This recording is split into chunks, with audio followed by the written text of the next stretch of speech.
नमस्ते, सत श्री अकाल, आदाब। कैसे हैं आप सब? Welcome back again. आज हम बात करने वाले हैं all about multivitamins and how to fulfil the needs of vitamins and minerals from our food.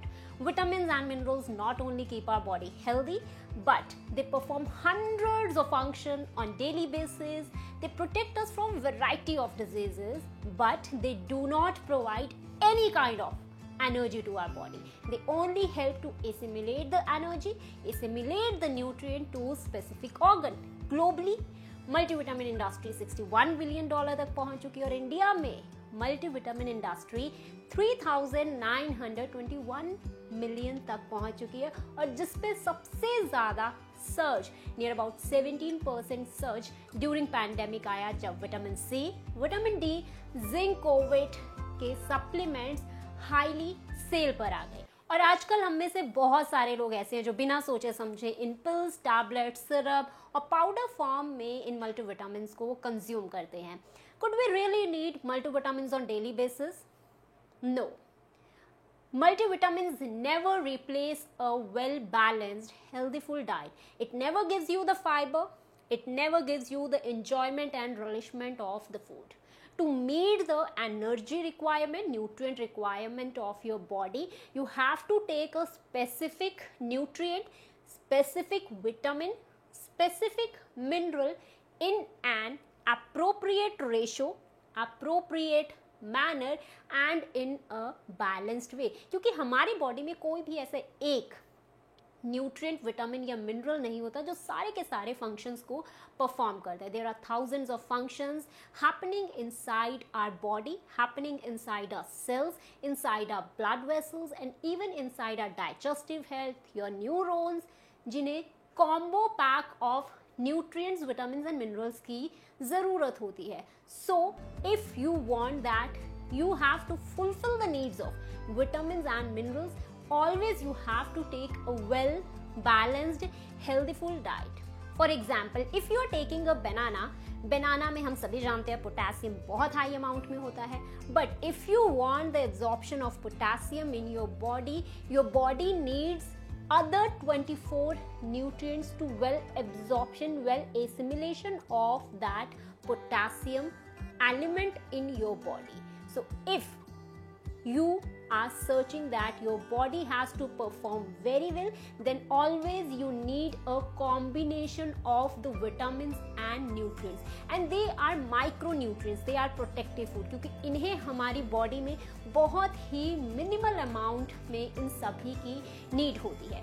इनकी अगर हम हिस्ट्री की बात करें तो vitamins and minerals during 1800 to 1900 के बीच में इन्वेंट हुए थे क्योंकि उस टाइम पर लोगों में हमें न्यूट्रिशनल डेफिशिएंसीज बहुत ही कॉमनली देखने को मिलती थी. जैसे स्कर्वी विटामिन सी के कारण, रिकेट्स विटामिन डी के कारण, ब्लाइंडनेस विटामिन ए के कारण, बेरी थायमिन के कारण. तो उस टाइम पर साइंटिस्ट एंड डॉक्टर्स ने ये इन्वेंट किया कि जिन लोगों में हमें ये सारे के सारे डिफेक्ट्स, डेफिशिएंसीज देखने को मिल रही है, हम इन्हें कैसे पूरा करें. So between 1800 to 1900 and 1900 to 1940 के बीच में ये विटामिन्स, मिनरल्स इन्वेंट हुए और इन्हें उन्हीं लोगों को सिर्फ दिया जाने लगा जो लोग न्यूट्रिशनल डेफिशिएंट थे.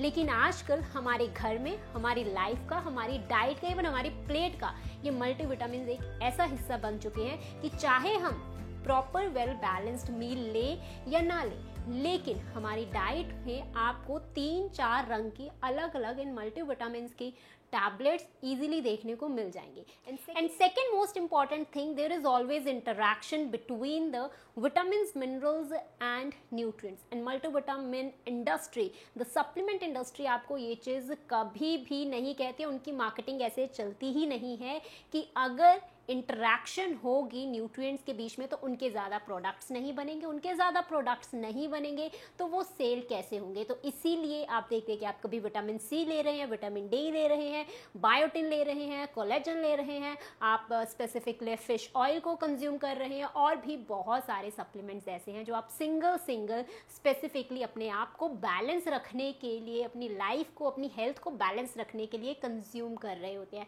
If you are taking calcium supplements, then always remember कि आपको विटामिन डी की ज़रूरत है और उसके साथ आपको फॉस्फोरस की भी ज़रूरत पड़ती है. बिकॉज विटामिन डी ही आपकी बॉडी को नहीं मालूम कि आपकी बॉडी में जो कैल्शियम है वो फूड से आ रहा है या फिर किसी भी टैबलेट या फिर पिल से आ रहा है, उसे सिर्फ कैल्शियम से मतलब है। तो अगर आपकी बॉडी में विटामिन डी इनफ अमाउंट में होगा तभी वो उस फूड से, उस टैबलेट से कैल्शियम को प्लग कर पाएगा और उसके बाद उसकी एब्जॉर्प्शन कर सकता है।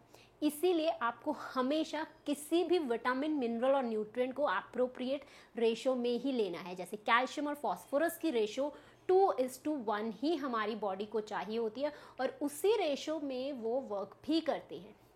और इतना ही नहीं, आपकी बॉडी में आयरन को एब्जॉर्ब करने के लिए हमेशा विटामिन सी की ज़रूरत होती है। तो अगर आप आयरन डेफिसिट है, आप डेफिनेटली उस टाइम पर जैगरी, आयरन रिच फूड को कंज्यूम कर रहे हैं, देन रिमेंबर कि आपको दिन में 2 बार विटामिन सी को डेफिनेटली कंज्यूम करना है from your whole food sources. आप लेमन जूस ले सकते हैं, लेमन वाटर ले सकते हैं, आप आंवला ले सकते हैं, ऑरेंज ले सकते हैं, गुआवा ले सकते हैं, मौसमी ले सकते हैं according to the season. And इतना ही नहीं, vitamin C also inhibit the absorption of copper in your body, so there is always an interaction। और हम जितने भी इंडियन डाइट्स में फूड्स को कंज्यूम करते हैं उनमें मैंगनीज बहुत अच्छी अमाउंट में प्रेजेंट होता है और over consumption of that manganese हमारी बॉडी में आयरन डेफिशिएंट एनीमिया भी हो जाता है। सो जब भी हमें स्पेसिफिक, आपको इन सब चीज़ों को याद रखने की ज़रूरत नहीं है, जब भी आप किसी स्पेसिफिक विटामिन, मिनरल और न्यूट्रिएंट को ले रहे हैं देन डेफिनेटली उनकी रेशो मेंटेन करना बहुत ही ज़्यादा ज़रूरी होता है, क्योंकि वो तभी हमारी बॉडी में वेल एब्सॉर्ब्ड होंगे, तभी वो हमारी बॉडी में प्रॉपर्ली फंक्शंस परफॉर्म करते हैं। Now come to the minerals. Minerals की अगर हम बात करें तो minerals like your zinc, selenium, sodium, potassium, जितने भी हमारे मिनरल्स हैं उनमें से कुछ मिनरल्स ऐसे होते हैं जो डेफिनेटली हमारी बॉडी को हाई अमाउंट में चाहिए होते हैं, like sodium, chloride, potassium, calcium and phosphorus. और उनमें से कुछ ट्रेस मिनरल्स भी होते हैं जिनकी हमारी बॉडी को बहुत कम अमाउंट में नीड होती है, और जिसमें मैं कहूँ जिंक ऐसा है जिसे हमारी बॉडी में सबसे कम ज़रूरत होती है। और आजकल जिंक हर कोई लेने लग चुका है कि अगर हम जिंक लेंगे हमारे हेयर्स अच्छे रहेंगे, जिंक लेंगे नेल्स, आपकी जो स्किन है, आपकी इम्यूनिटी बहुत ही ज़्यादा स्ट्रांग होगी। जिंक का सिर्फ हमारी बॉडी में 15 मिलीग्राम तक ही ज़रूरत होती है, उससे ज़्यादा ज़रूरत नहीं होती है। और इतना ही नहीं, जिंक और कॉपर इंडियन डाइट में कभी डेफिशिएंट हो ही नहीं सकते, क्योंकि इंडिया में क्रॉपलैंड इतनी ज़्यादा है कि हम मोर सीजनल लोकल आइटम्स को कंज्यूम करते हैं। और जिंक आपके फूड में, चाहे आप प्लांट सोर्स ले रहे हैं चाहे आप एनिमल सोर्स ले रहे हैं, डायरेक्टली सॉइल, एयर और वाटर से ही आता है। सो इसीलिए जिंक की डेफिशिएंसी इंडियन लोगों में देखने को नहीं मिलती है। And if we are talking about sodium, potassium और कैल्शियम, जो हमें काफ़ी हाई अमाउंट में चाहिए होते हैं, लेकिन हम इनके सप्लीमेंट्स की बात नहीं करते, क्योंकि ये ऑलरेडी हम अपनी डाइट में काफ़ी ज़्यादा सोडियम, टेबल सॉल्ट, नमक और काफ़ी सारी चीज़ों से हम ऑलरेडी ही कंज्यूम कर जाते हैं। लेकिन फिर भी सोडियम एक ऐसी चीज़ है, आप सभी जानते हैं, जो बीपी भी कॉज करवा सकती है। So it means the ratio of sodium potassium channel and the ratio of sodium and calcium channel inside your body is going to be disturbing, because आपने या तो सप्लीमेंट्स लिए हैं, आपने या तो मल्टीविटामिन्स लिए, बिकॉज जब भी सोडियम को आपकी बॉडी से बाहर निकलना होता है वो हमेशा कैल्शियम से बाइंड करता है। वो कैल्शियम से बाइंड करने के बाद एक रेशो में ही उसे बाहर निकालता है। लेकिन जब आप सोडियम तो बहुत हाई ले लेते हैं और कैल्शियम पे आप ध्यान नहीं देते हैं, कैल्शियम आपका लो हो जाता है या फिर कैल्शियम आपका एक नॉर्मल रेगुलर पेस पे रहता है, वो बाइंड नहीं कर पाता, जिसकी वजह से आपके ब्लड में हमें सोडियम लेवल हाई देखने को मिलता है and you are diagnosing as blood pressure, hypertension. So always remember कि जब भी आपको विटामिन एंड मिनरल्स को अपनी डाइट में फुलफिल करना है, always go for a well balanced, healthy full diet. Now, did multivitamins really work? Well, it depends. It depends upon the situation. It depends upon if you are a pregnant, if you are a lactating mother, if you are unable to fulfill the needs of your body requirement and you are taking multivitamins under the guidance of any doctor, any physician. तो ही शायद वो आपकी body में कोई role play कर सकते हैं। But अगर आप उसे रैंडमली उठा के, जैसे हम गए दाल सब्जी लेकर आते हैं, रैंडमली उठा के कभी भी आपने अपनी बॉडी में डाल लिया, तो वो आपकी बॉडी में बिल्कुल भी इफेक्ट नहीं करते। सिर्फ आपको उनका इफेक्ट शॉर्ट टर्म तक ही देखने को मिलता है।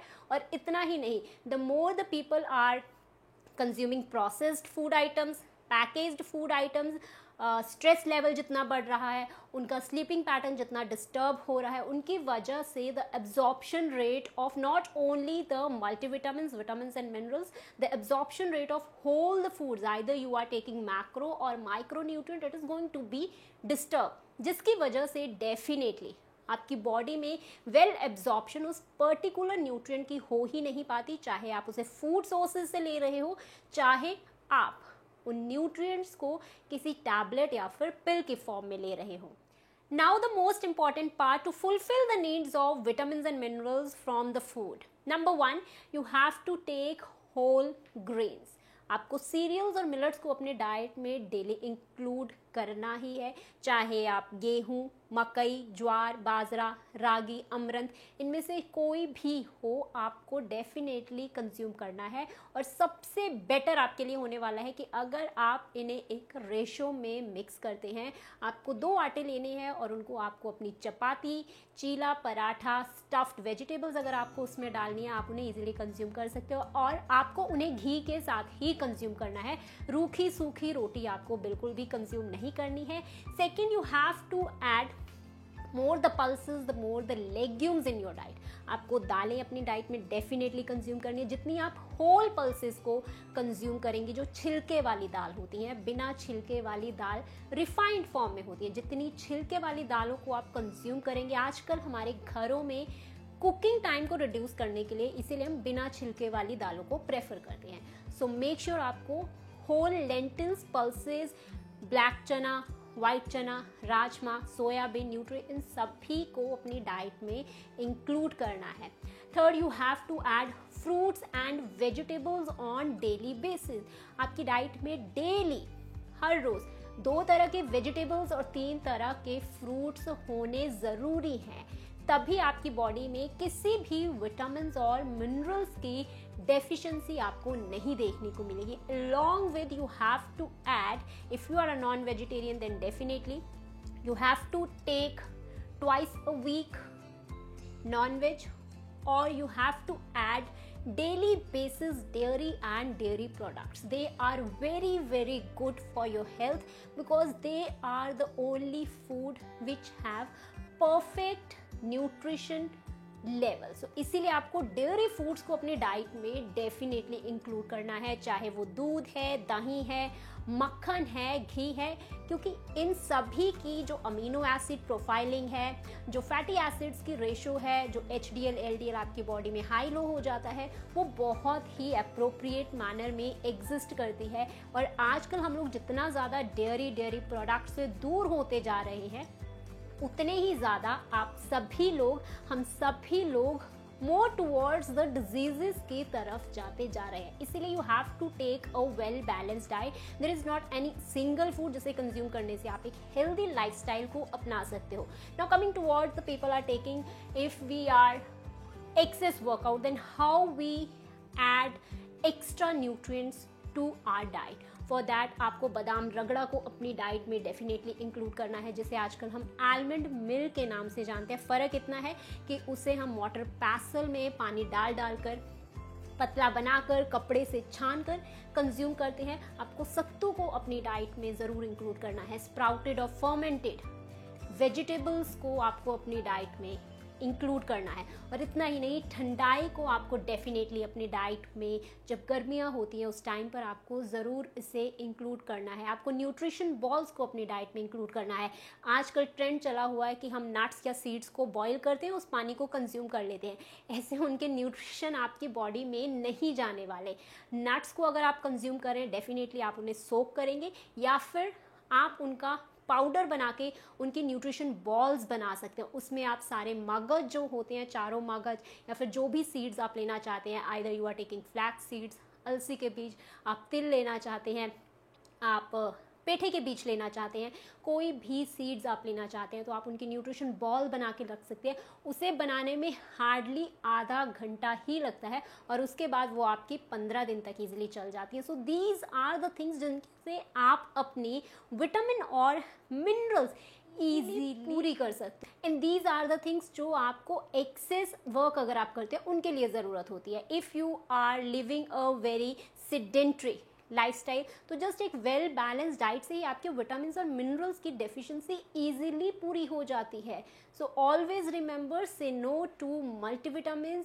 ओनली आप तभी ले सकते हैं if you are under the guidance of any doctor, any physician. Thanks for watching the video. I hope आपको मल्टीविटामिन को लेकर सारी की सारी चीज़ें क्लियर हो ही चुकी होंगी। Now one more thing, fish oil के बारे में बहुत सारे लोगों को होता है कि फिश ऑयल हमें कंज्यूम करना चाहिए या फिर नहीं। जस्ट रिमेंबर, आप फिश ऑयल को क्यों कंज्यूम करते हो? क्योंकि आप ओमेगा 3 फैटी एसिड्स को लेना चाहते हो। लेकिन अभी तक सिर्फ ओमेगा 3 फैटी एसिड्स में से 3 एसिड्स होते हैं, EPA, DHA और ALA। सिर्फ ALA ही हमारे पास ऐसा फैटी एसिड्स है जिसकी एप्रोप्रिएट रेशो हमारे पास है कि ये बॉडी में इतना जाना चाहिए। रेस्ट ऑफ द टू की रेशो अभी डिफाइंड ही नहीं है। सो नहीं बता सकते कि उसका आपकी बॉडी के ऊपर क्या इफेक्ट होगा। सो आपको फिश ऑयल को बिल्कुल भी कंज्यूम नहीं करना है। If you are worry about your omega 3 fatty acids, तो आपको वॉलनट्स को कंज्यूम करना है, फ्लैक्स सीड्स को कंज्यूम करना है, जिंजरली सीड्स को आपको कंज्यूम करना है। इससे आपका जो ओमेगा 3 फैटी एसिड्स और वेजिटेबल ऑयल्स जो हैं, इनसे वो ईजिली पूरा हो जाएगा। Thanks for watching the video. I'll meet you in the next video. Till then, take care. Bye bye. Be safe, be healthy. जाने से पहले इस चैनल को ज़रूर सब्सक्राइब कर देना। ये वीडियो कैसी लगी मुझे कमेंट सेक्शन पर लिखकर ज़रूर बताना। Be happy.